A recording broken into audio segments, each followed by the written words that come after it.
So what would you say people should look for in a university being a person of color? Like, what should they look for now knowing what you know? Woo! That's the question right there. Okay, y'all. So this is coming like from a former college advisor. This is coming from somebody that's had 3 different educational journeys. For me, I think it's most important. One, now where I'm at now, I'm not going to a school. More specifically, I'm not entering a department where I don't see Black faculty. That's number one. I don't need just one, because if homegirl or homeboy leave, then where does that leave me? Especially like when you get into a master's program or a doctoral Hmm. program, your faculty advisor has a lot to do with your experience, right? So for me, I'm looking at the faculty. I want to make sure that there are actually Black faculty there, there's Black staff that will be able to support me through this transition, right? And not just support, but understand like my identities, understand maybe where I'm coming from and my life experiences, my lived experiences, and not having that barrier to be like, oh man, I have to maybe talk to somebody that can't even relate to me because he's a 65-year-old white man, right? Oh no. Yeah. They don't get it. It's okay. We get it. I was like, yes, Lord, come on with the cancellations. Ooh, we going in and now just kidding. I don't know if you know this, but I'm Black. Am I good?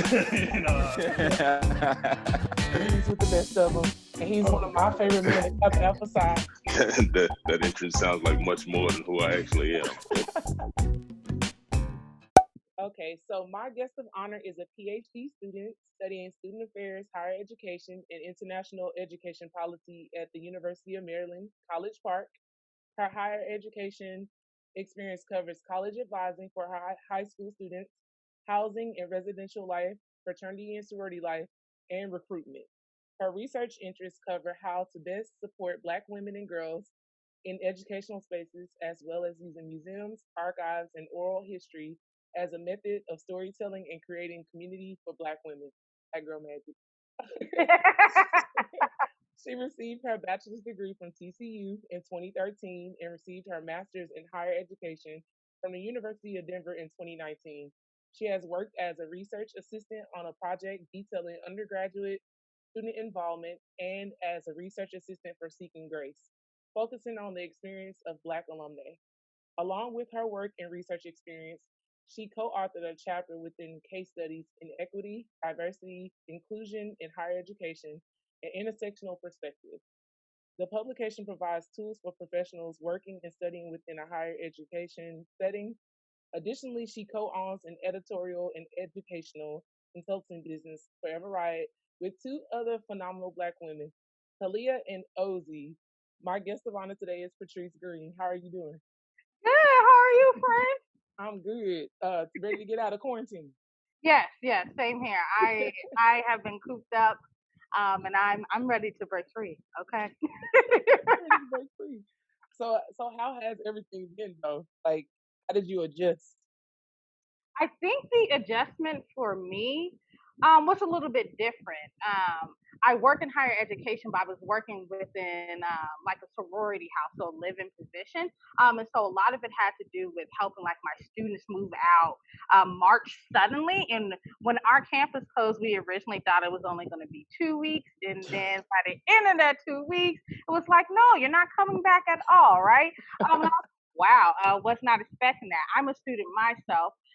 So I also had to deal with the transition of meeting classes in person and then turning into everything on a virtual world. And then in that time being, I was like, my students aren't in this house. My family is back in Dallas. Let me hop back on the plane. And this was like in March before we really knew what was going on with COVID. I was like, yeah, I'm only going to be home 2 weeks. Turned into be like 4 months, right? So it has been it's been transition. This year has been completely unexpected. If anybody told me it would go this way, I would not have believed it. But yeah, girl, yeah, it's been a lot of back and forth, a lot of change, a lot of unexpected, like having to prepare my students for the realities of the changes, like moving them out the house, and then me myself as a student, like, okay, what does this mean? And then as a professional, like, what do you do when you work in higher ed and you work in a housing facility and a housing Hmm. facility is closed? And so like some of your job duties being changed as well too. So girl, it was a lot. It was a learning lesson. I say all that to say I'm here, I'm alive, I'm well. And COVID is real. Y'all wear your mask. That's really all I got to say. Yes, real talk though. I think it's interesting, like just last year and the year before, people were wearing masks for fashion. Mm, Now you gotta wear them. So yeah, it's kind of interesting. it's like now you can wear full fashion, but it's Right, meant full for fashion. fashion. Yes. I feel like they knew something that we didn't know. I was like, Okay. You know how I am with the conspiracies. I'm like, wow, let me Google. Don't let me Google and find out, girl. Okay, don't let me.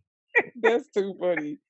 Man, tell me a little bit about take me through your educational history. I met you at TCU, so Yes, tell we did. Wow, yeah. yeah, a long time ago.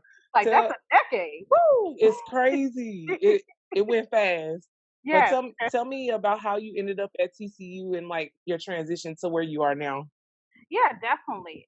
So for me, my educational journey, y'all, it's all about transition, different regions, different places, different institutional types now.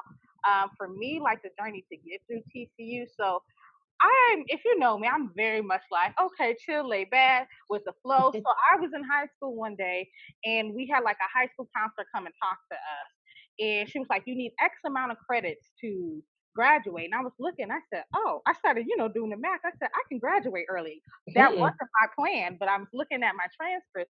I remember like going home to like my parents. I'm like, my high school counselor said we only need this amount of credits. So I can actually graduate a year early. My parents were like, okay. I don't think anybody knew I was going to take it seriously.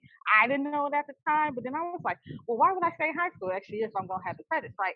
So Really? that college access process, it came out of nowhere for me because in my head, going into like my junior year, I'm like, oh, I got 2 years to prep. And then I'm like, oh, snap, I need to be filling out applications ASAP, right? Like, oh, okay, yeah. So it was a very unexpected process. I feel like that's a theme in my life, a theme probably that come up in the topic right now. So it was very unexpected for me. I have been fortunate enough, like my dad's a college professor, so I had known about like different colleges that were in the area, like UNT, TCU, SMU, in the Dallas Fort Worth area. So UTA, those were colleges that I was familiar with. And then our church actually did college tours at the time for students. It was phenomenal experience for middle school and high school students. So I had seen a bunch of different colleges. So I knew about it, right? And I knew it was a thing. I just didn't know it was going to happen at that time for me. Mm-hmm. So literally, I would feel that I went on Apply Texas. Y'all, if you apply to schools, public schools, any schools really in the state of Texas, you log onto Apply Texas. They got all the schools on there, and I literally was like, okay, cool. I mean, I thought I wanted to be a journalist. I was like, let me look at some schools for some journalism programs. I'm like, I love to write, love engaging with people, love getting stories out of things. So that was kind of my mindset. I thought it's funny. I thought I was applying to Texas A&M College Station. Ended up filling out like the wrong application to Texas A&M Commerce. So the whole process, it was like I knew, but I didn't know. And so I was just kind of like, I was all over. It was very much with somebody that was like, oh, okay, let me do this right now because it was unexpected. I ended up, Howard University actually was my first choice, but I didn't hear back from them in time. So I ended up Mm, visiting TCU. If you ever been to TCU's campus, it's beautiful. Like it's hard to go onto that campus and be like, it's true. man, I'm not going here. Like it's absolutely gorgeous. And from there, I was like, I turned to my dad and my mom was like, I guess this is where I'm going, right? This is Um, the stop. Stop. And my dad was like, oh. Yeah. So I ended up at TCU, which I think was a good fit for me at that time. I was only 17 when I started college. It's close to home, like 45 minutes to 50 minutes away. So I still have my family close by. A lot of my close friends, they were still in high school. And so they were close by as well in the Dallas area. So it was exactly what I needed at that time. I know TCU has expanded a lot now. It's a huge university. At that time, it was small to mid-size. It might have had like 9,000, 10,000 students I can't believe I started 10 years ago, right? Yeah. So when I Wow. was a freshman in '09, it was smaller than it is now. And so that's kind of how about I got to TCU. My journey at TCU in itself, girl, I'll be right up front. I was not one of the students that graduated in 4 years. I was in school an extra semester. And for me, that had a lot to do when I got to journalism. In my head, I'm like, okay, it's going to be writing. But I really entered like journalism as a student when there was this rush of making it multimedia, right? So everything kind of transitioned to like not writing. It kind of transitioned to you being in front of the camera, all of those Mm-hmm. things, and you having to know how to have all those tools and incorporating like social media into it. And I was like, I thought I was just gonna write, and they're Just on the telling me, right. yeah, I just want to write. And since they're telling me newspapers are dead, I'm like, wait, what? So I'm like, what did I miss, right?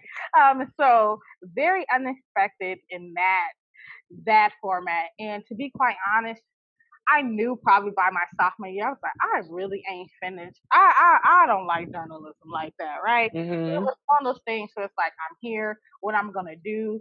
So I ended up taking like a lot of English classes as my minor. In the back of my head, I kind of knew I liked education, but it was one of those things like my dad's an educator. I'm not gonna do that, you know. Yeah. I think like I'm gonna be so much different than your parents, but you realize you have a lot of similarities, right? Real Uh, talk. Real talk, right? So I ended up doing like some opportunities like working in education and more specifically higher ed, like being involved in my sorority and seeing kind of how Greek life runs from that aspect. But then also my senior year, I worked in admissions. So I kind of got a taste of it. I did like another program where we went out to like local high schools and we told them about TCU and other things of that nature. So I kind of always had like that college access education thing there, but I Mm-hmm. never truly like changed my major to education. Right? I to be quite honest, I stayed in journalism. I hated it. I was like, this is not for me, but I need to get out of school, right? And so Mm-hmm. that's what I did. I stayed in my major. If I had known that you switching over could have been a process that wasn't going to be so difficult, I probably would have spoke up and said something like word of advice, like you can switch your major, right? But I don't know why in my head, and I think it has a lot to do like being black at a predominantly white institution, and not really knowing how to like navigate it in the same way that maybe white students know how to navigate the space, right? And just being there and kind of just feeling like I don't want to be a burden and go to my advisor with this. When in reality, that's what your advisor's for, right? And What you so paying them for? that's exactly things I know now, like 10 Right. years later, right? And I'm like, no, Patrice, that wouldn't. That's their job, right? And so that's kind of how I got into TCU, and that's like a bit of my journey at TCU and how I got into that educational space. And as you know, girl, I've been to college 2 times since then. So Yeah. I mean, look, you're trying to get to a certain place and I understand. So you're on a journey. But yes. I gotta back you up real quick and say something about that being at a predominantly white college. We Mm. have to talk about that real quick Oh, because we can get into that. Always, always. yeah, I think it's interesting, most people choose PWIs because of the beautiful campus, because of Mm-hmm. all the amenities and everything that they can offer them. But I think they miss the mark when they think about HBCUs versus PWIs. They look at it like this, Yeah, like yeah. it's not even an option for some people, especially athletes. Um, Mm-hmm. so what would you say people should look for in a university being a person of color? Like, what should they look for now, knowing what you know? Woo! That's the question right there. Okay, y'all. So this is coming like from a former college advisor. This is coming from somebody that's had 3 different educational journeys. For me, I think it's most important. One, now where I'm at now, I'm not going to a school. More specifically, I'm not entering a department where I don't see black faculty. That's number one. I don't need just one because if homegirl or homeboy leave, then where does that leave me? Especially like when you get into a master's program or a doctoral Hmm. program, your faculty advisor has a lot to do with your experience, right? So for me, I'm looking at the faculty. I want to make sure that there are actually Black faculty there, there's Black staff that will be able to support me through this transition, right?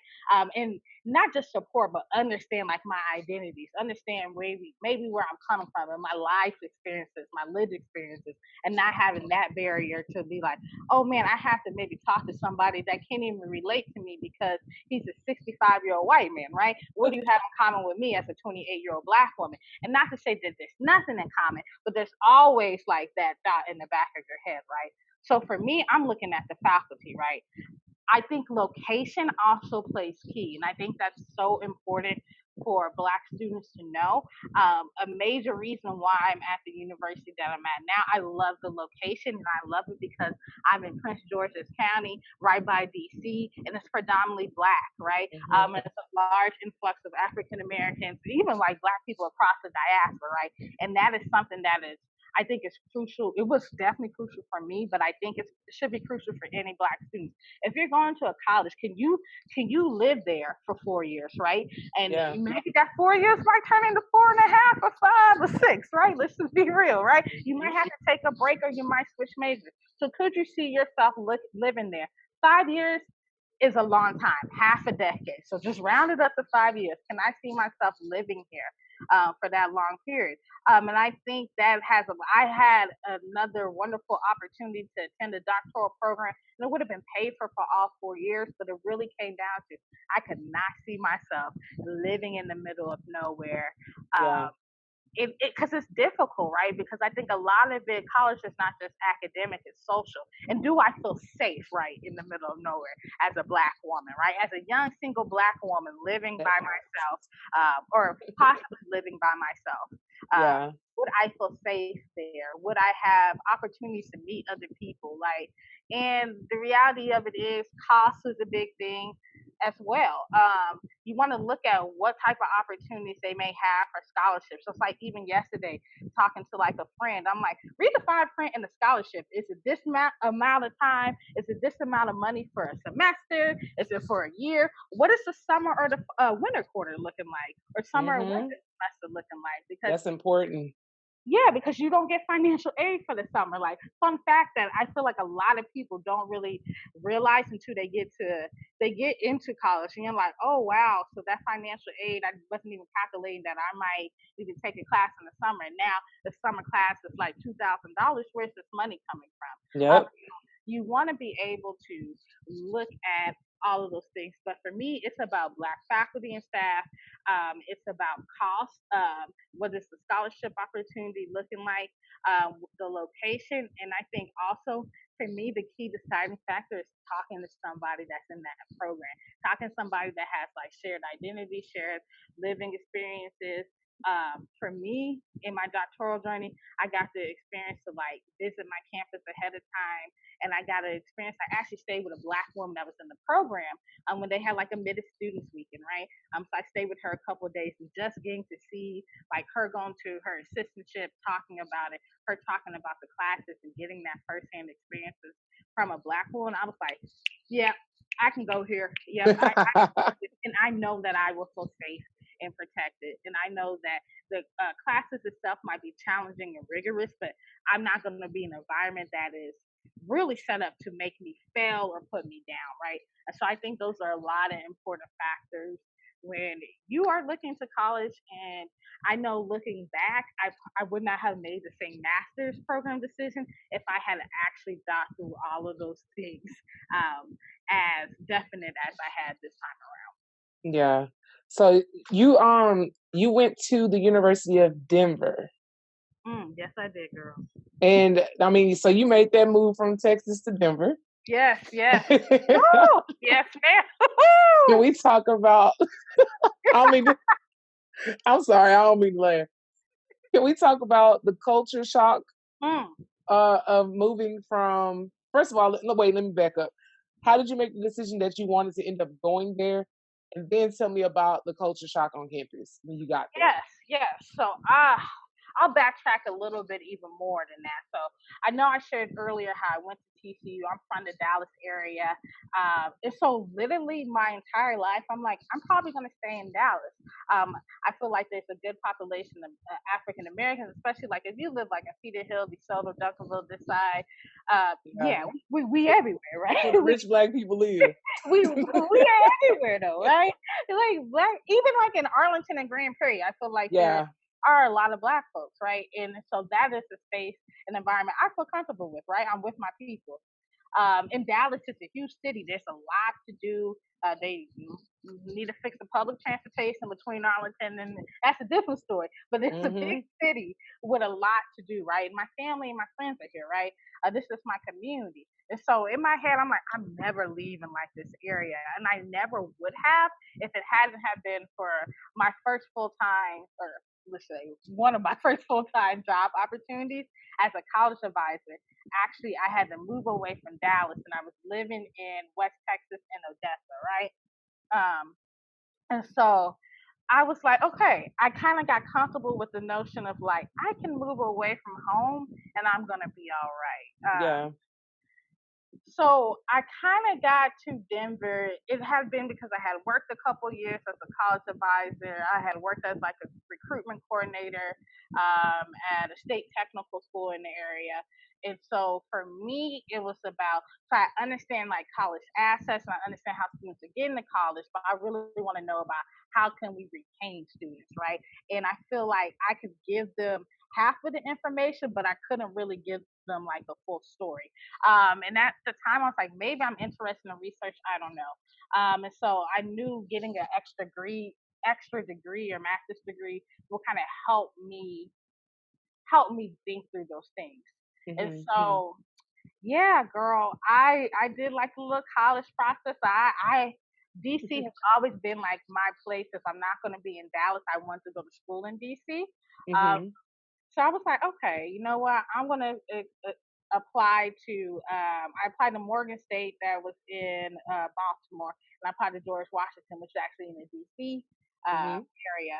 And so I got into Morgan State, ended up not getting any money, or I was not going to be eligible based off of like my undergrad GPA, which was lower than 3.0.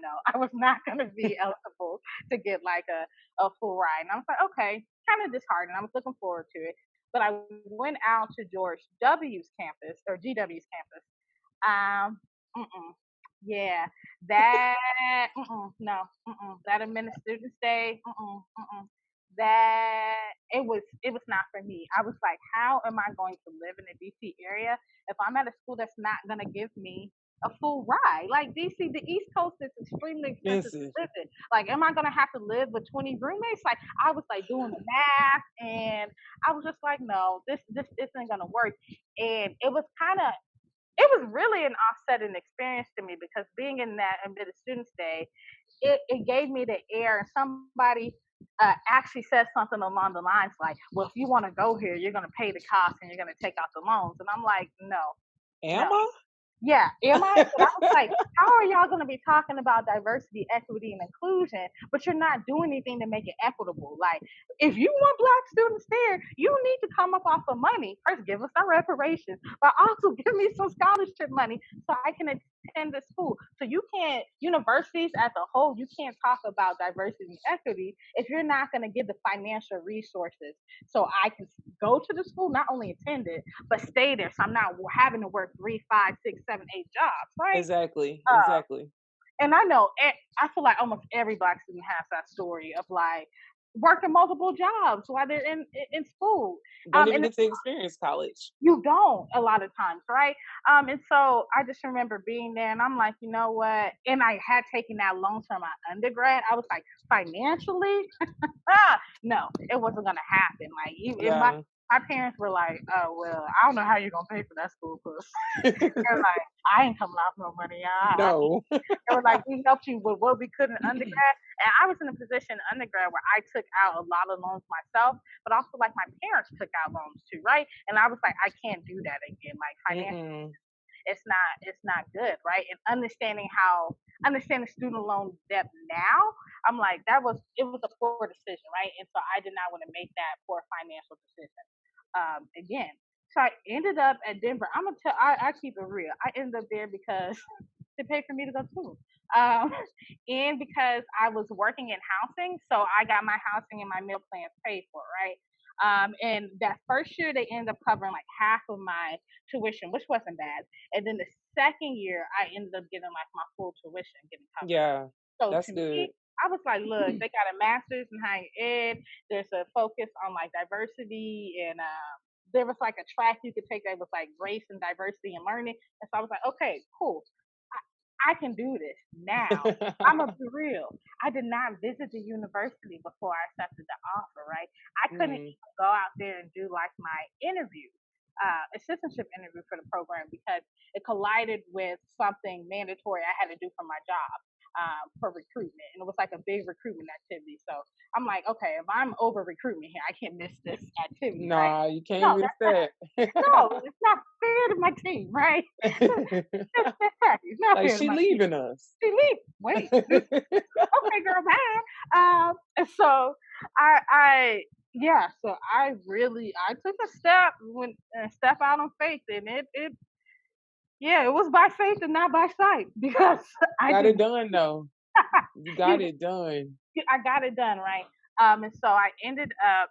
That's why I ended up going there. Financially, it made sense, and I was like, this is only gonna be 2 years. Girl, and I know we done talked about this, and I done talked to everybody, their mama, their daddy, their sister, their brother, and their cousins, all this stuff. But Denver was a real, yeah, it's a culture class. I feel like West Coast vibes are different from like down south vibes as well too. It's like different regional. It's Uh, different. it's just different. Yeah. I can't explain it. It's very different. In Colorado, the state itself might only be 4% black. The entire state, right? Denver might be 10% black. Um, 4%. yeah, Jesus. yeah.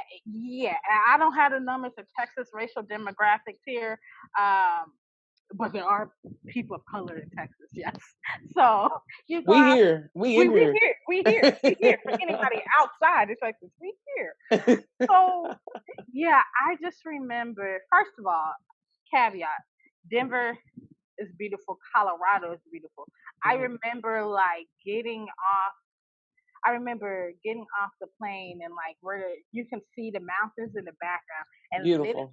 I have never seen mountains that close before, end up getting closer and actually going into the mountains later. Yeah, I would do that.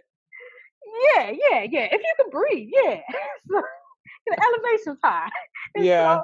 I just remember getting off the plane and like seeing the mountains. And I'm teary eyed, right? Because it is absolutely beautiful. And I started thinking about how a lot of times depending on like your regional area or in your race, in your social economic class, you don't have access to that stuff, like to go out in the mountains. You don't have access to hiking. I just thought about all of those things, and it was emotional, like getting off the plane and seeing how beautiful it was. Mhm. But going into like Denver, and I'm like, wow, where are the black folks? Um, where are the black folks? That literally was my question, and I had a good friend come out and visit me after I had been there, maybe like 2 months, right? And she was like, you know what? I had the whole time. She had been there maybe 4 or 5 days. She's like, the only black people I've seen are you and the people on the trip with me. Ever since that moment, I used to go places. I was like, it's just not. It just for me, I'm growing up in a predominantly black neighborhood and being enriched like in a black church and getting all these like full, rich black experiences that make me who I am. And even TCU was different, even though it's predominantly white. I'm in Dallas for work, right? So I have connections to all my black Yeah. community, family, my friends, people I grew up with, right?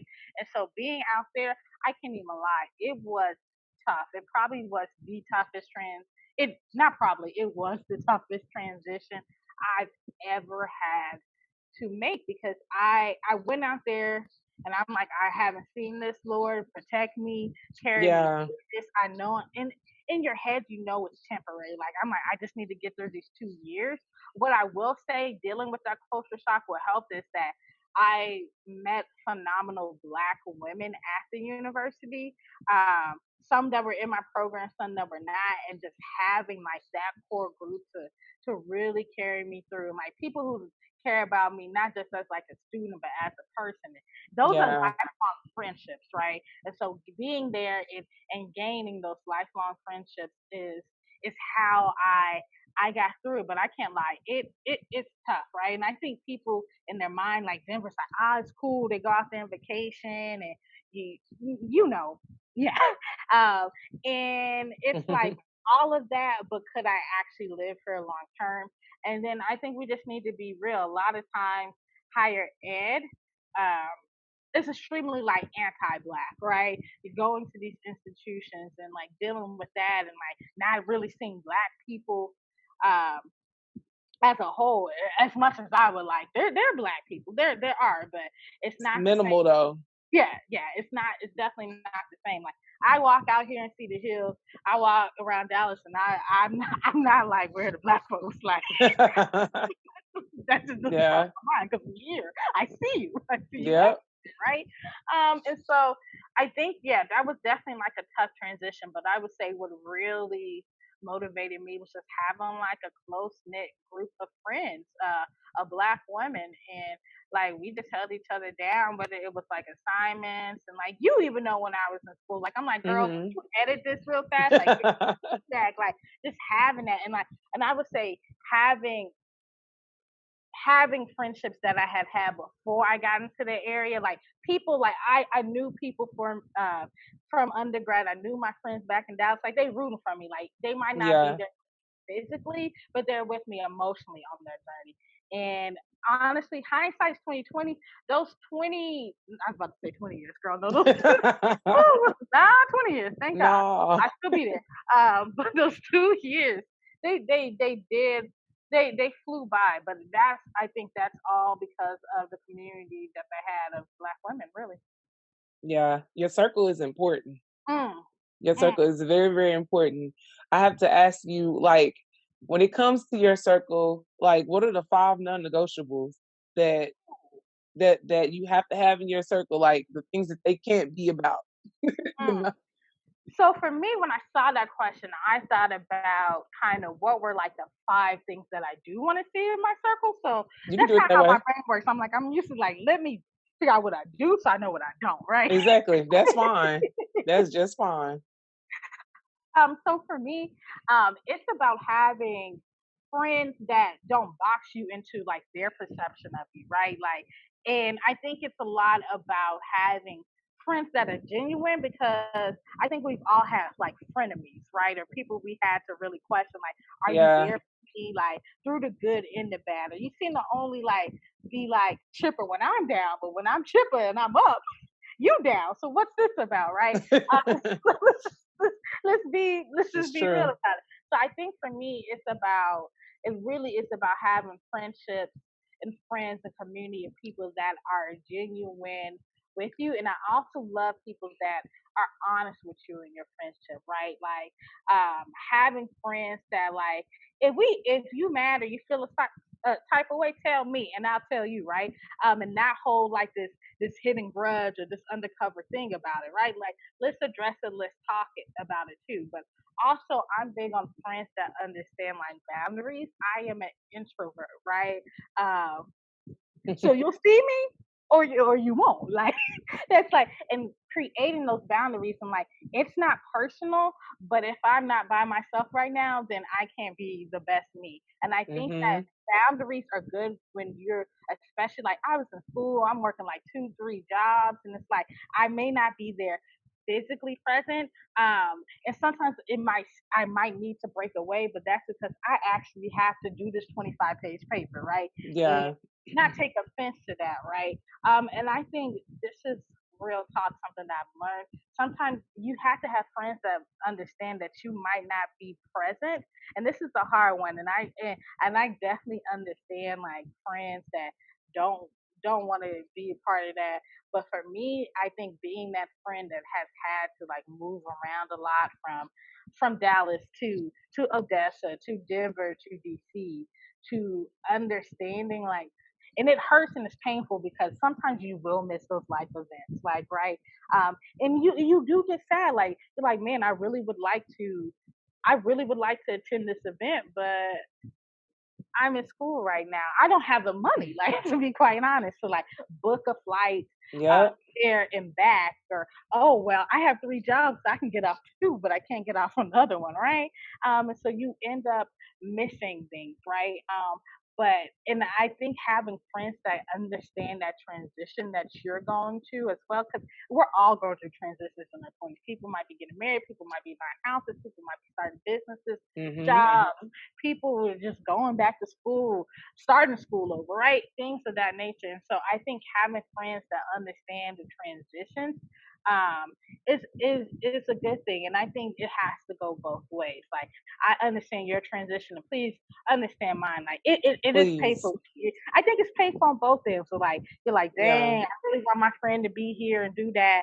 But then it's also painful to be the friend that like I'm over here, y'all are getting together, and I can't. I It's a physically, lot. It's a yeah, it's a lot lot. though. Yeah, I'm it's that a lot. friend. I'm the one Mhm. who misses everything at this Mm, point. mm, Honestly, like in high school and stuff, like whenever we were in that phase, I was present. But with the purpose, the purpose and the things that I feel like God wants me to fulfill, I feel mhm, like I have to be withdrawn a little bit because I have to focus, and mhm, I miss a lot of life events. mm, At mm. this age, I Yeah, miss a lot. I So think I think there's also something to say about friends who might not be there or can't be there physically, but can show up for you emotionally. And I have yeah. definitely like, man, when I like reflect back and I think about like some of my friends from TCU, like that we've been friends like 10 years ago, and it's like, man, you might not have gone to Odessa with me, you might not have gone to Denver with me, you might not have gone to DC with me, but you have been there like when I needed you and vice versa. Um, Mhm. even like friends that just like text you every day, like you just don't even Right. realize how much of an impact that has. A friend that would be like, Patrice, voice text me, or like somebody that I'm not, I'm not a good caller, right? And so somebody that will call and leave a voicemail and just be like, hey, I was thinking about you. I have not heard your voice. You alive? And you're like, you know what? You alive? Yeah, you alive. Like, let me check in, right? And I think those things are crucial. And I think for me, something I've had to learn around the way as I've like grown my community, and my community has changed, right? Sometimes, and I think it's about noticing when people show up for you physically or emotionally, because there's different ways that you can show up for people, It's and true. I think both have to be valued. And I think the other thing is you just want friends that recognize, some things are for a season, some things are for a reason. And that saying is very, very true, especially when you're transitioning. I've had True. friends that I'm like, okay, maybe thought we'd be friends for a long time, but that friendship only lasted for like a year or 2 years, right? We were good in that season together. But Mhm. past that, it wasn't sustainable, right? And that can be a lot of factors. It could be like you move. It could just be like your life interest changed, or it could be like, you were great for me at that time, and I was great for you, but things change, right? And there's no bitter or hard feelings. I feel like people and things drift apart, and that's normal, Mhm. that's natural. But I feel like having friends that understand, for me, change, evolving, growth, those are, if you can understand those things, um, and boundaries, we good. We good. Yeah, absolutely. I agree with you wholeheartedly. Like you have to understand that each person in the relationship is growing at different rates, Mm-hmm. different paces. Like it's a lot going on in each person's life, so you have to be considerate and compassionate with each That's a other. good one. So, um, Woo! like real Woo! talk, I Yeah, need dang. that. I might have to write that down. That's you giving me the word, and it ain't Sunday. Okay, girl. Yes, ma'am. Yes, ma'am. Man, it's real though. It is. Um, it is so real. So let me ask you about your focus on inclusion and making Mm, a space for us beautiful Black women out here in this mm. world. Yes, ma'am. Uh, Tell me about how you're leading the charge on that. Ooh, girl, you got some great questions. Yes, yes. Okay, so for me, I'm definitely one. I don't care what anybody says. People are like, don't do research, don't do research that's about you.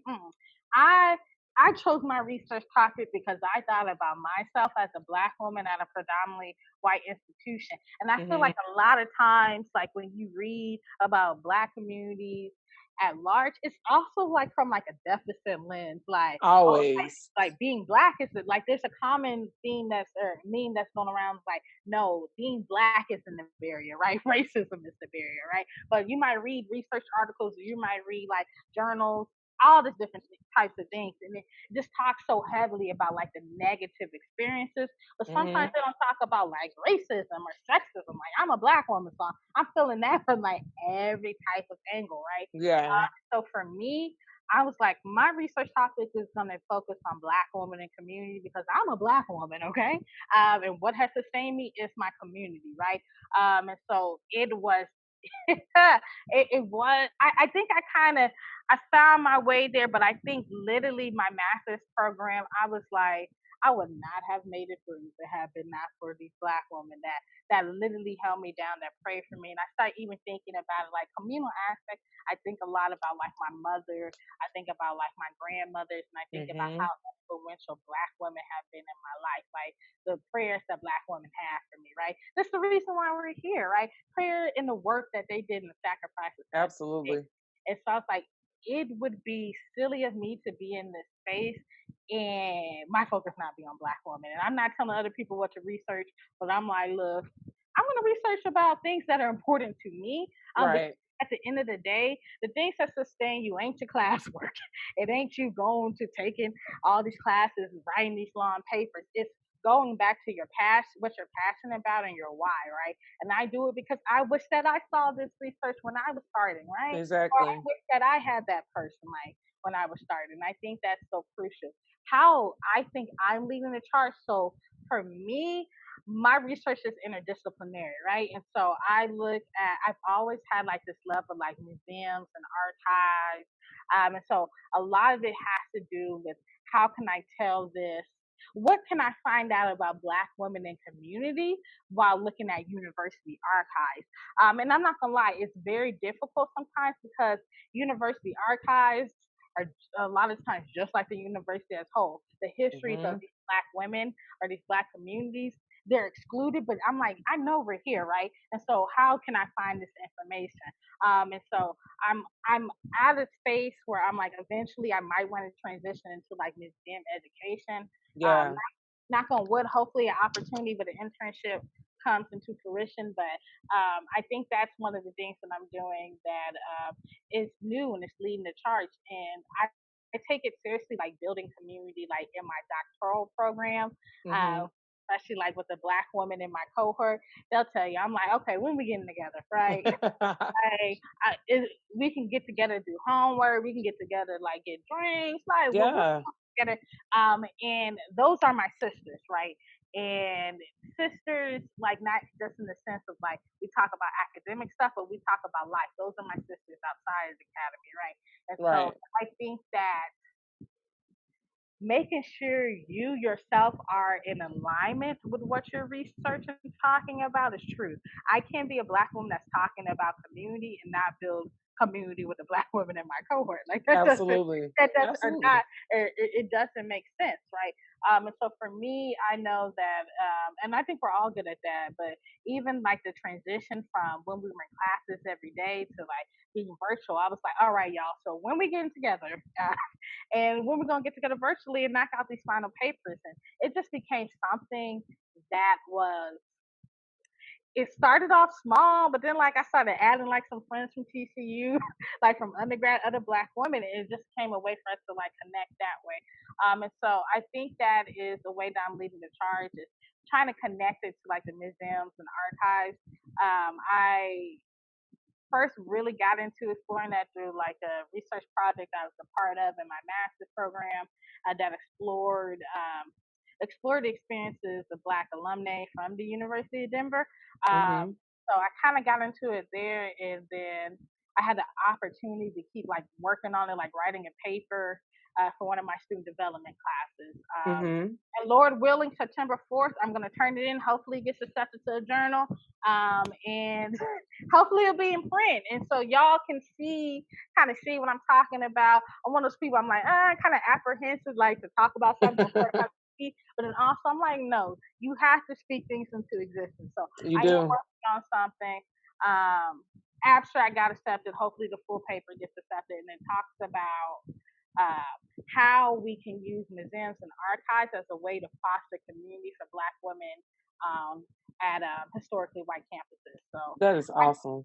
girl, I just feel like I, I think my struggle is sometimes I feel like I'm pulling from like a ton of different places, but I'm finally like in a place and in a program, and I'm fortunate enough that University of Maryland has like a museum studies program too, where you can take graduate level courses. So I'm going to start taking one of those courses this fall, and I'm like slowly but surely, like it's coming, it's coming together. It is. And I think it's going to be great in the future, and I hope that we can start talking about how to reimagine higher ed for Black women, but also like reimagine like museums and archives of Black women. Like, why are these Absolutely. universities not really talking about these things like in the archive? Or a common theme would be like a lot of the stuff that is about like Black communities or the Black Student Association or NPHC organizations are in physical paper archives, right? And it's like, okay, well, we transitioned to these universities being closed. So I'm trying to write a research paper, but I don't have access to it because it's not digitally and nobody's Right. on campus, right? And so just thinking about those barriers that exist, right? And so Mm-hmm. yeah, girl, I think that's how I'm leading charge. Y'all pray for me. I think it's exciting, but I think it's definitely challenging too. But it is what sustains me because I want to see one day my two loves, my passions of like museums and archives and higher ed and student affairs Mm-hmm. blended together to in a way that supports Black women. That's it. Because we exist. Because we do exist. Yeah, we're here, right? And not Right. only that, girl, I had to do this caveat. Not only are we here, and not only do we exist, we're in these places carrying a lot of burden, but still being vocal, right? Very impactful. So I always had to add the caveat: the liberation of like Black women and Black trans women, Black queer women, Black girls, right, leads to liberation of all. And so in my higher ed experiences, it's Black women that have been calling out these injustices that they see at this university and literally their jobs being like threatened or on the line. And this has happened. I'm not just talking about in my experience. I'm talking about other you sit and talk to, Absolutely. you in higher ed. You talk to Mm-hmm. Black women who have been graduate students, undergrad students. You talk to Black women that are professionals, right? It's this thing where we when we show up, we lead the charge, but a lot Always. of times there are repercussions to that.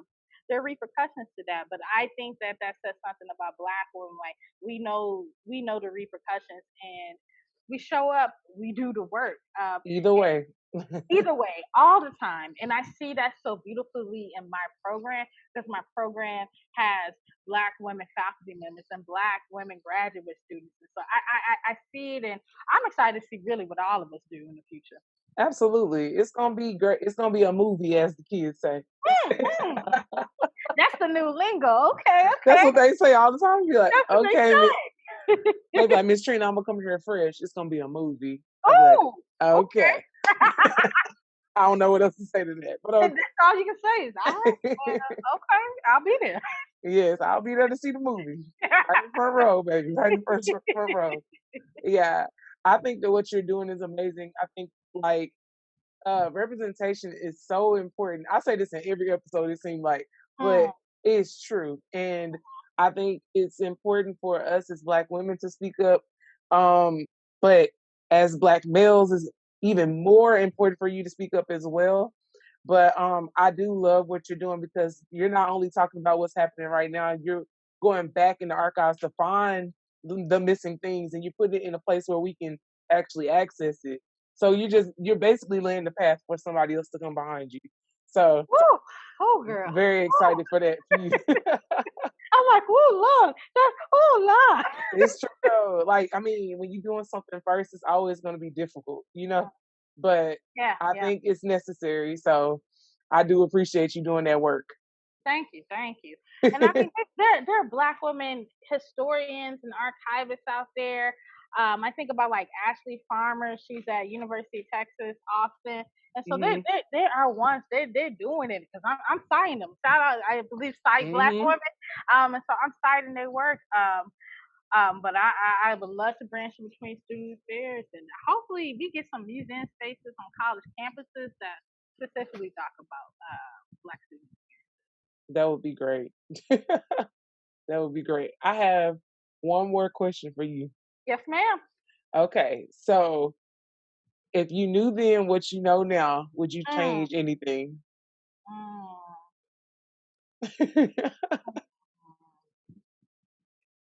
yes, Yeah. yes. I'm one of those people. I believe that I'm all about like the journey and what you learn. Um, I think I would have learned more about like financial aid, student loan debt, the interest rates on them, and how Ooh, that works. Um, and sheesh. like because it's a real problem, it's a real thing. But I also Yeah, think like having the experience of a college advisor, I'm like, wow, Patrice, you could have really done this differently. Like I could have started off at a community college.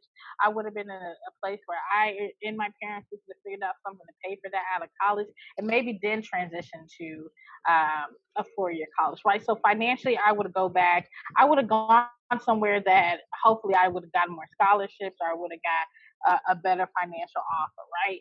And those yeah, are things I could take away from my TCU experience. Like I gained so much from it. Like I would not be a part of Delta if it probably wasn't for TCU, right? right, And I was a sophomore, right? And so there are so many things, and my friend group now, a lot of them come from TCU and are trying to get it starting off like freshman and sophomore year together, right? And so right. there are a lot of things that I gained from that, but going back, I think that, and this is a caveat for everybody, it's important to understand like the financial aspect when you're getting into school, because it might seem like it's a temporary thing, but that's really like a lifelong, right, But commitment. forever, Forever. Student loans are a lifelong commitment, right? And forever, so I think man. you go in and you're like, okay, I'm just taking out like 5,000 here, like that's not much, and then here and there, and then you're Mm-mm. like, wow, I have to pay all of this back with an All of it. interest rate. And so yeah, it does make life it doesn't make life unbearable, right? I don't want to get that, but it does make certain financial things more difficult, right? It Because it's does. in the back of your head. I might have to pay, people. Hopefully, the government says, no, but wipe the student loans, please, Please, wipe them free. please. But yeah, that's basically like my main thing, and I think I would have showed myself grace because college. I honestly feel like if you can get through college, you can get through a lot, right? Because it really is about mental endurance. It's about physical endurance. It's about a journey too and learning along the way. But what it shows is that you're dedicated to something and you can finish through and you can commit, Absolutely. right? And so Absolutely. I think to anybody in any college journey, show yourself grace. And then I think my one last thing, if I knew then what I knew now, ask for that extension when you need it on an assignment because deadlines are arbitrary, right? Ask. So you can Yep. you can always you ask for what you need and you shall receive, right? Yep. It's in the Bible. Good word. It is. It is. It But yeah, is. true. Well, ma'am, I appreciate your time. I cannot wait for people to see this and hear these gems you dropped. Ooh, you are the gym facilitator, so thank you. That's just black girl magic. That's what we do. It's That natural. is, it is. It's natural. Well, you have a good evening, ma'am. Yes, you too. Thank you. All right. Bye.